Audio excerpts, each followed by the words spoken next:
बरं का वेदांत, गुढीपाडवा म्हणजे मराठी नववर्ष, नवी सुरुवात. तुला माहितीये, गुढी उभारताना आपण एक घरच उभं करत असतो.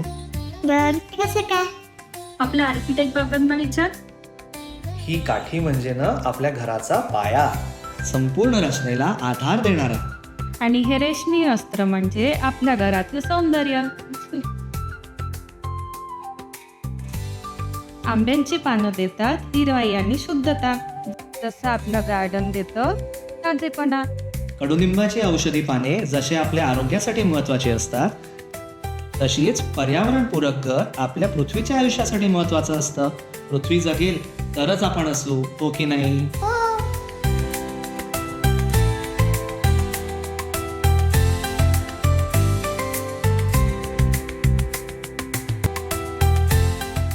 साखरेच्या गाठी म्हणजे कुटुंबातल्या नात्यातला गोडवा आणि एकोपा. फुलं सुगंधित आणि सुरेख, जणू आईने केलेल्या आपल्या घराची सजावट. बाबा, हे म्हणजे छप्पर. शाब्बास वेदांत, हे आपल्या सुरक्षेचं मंगलछत्र. मजबूत पाया, सुंदर सजावट आणि आनंदायी जीवन. गुढी असो वा घर, दोघांचा गाभा एकच, प्रेम, स्थैर्य आणि नवीन सुरुवात.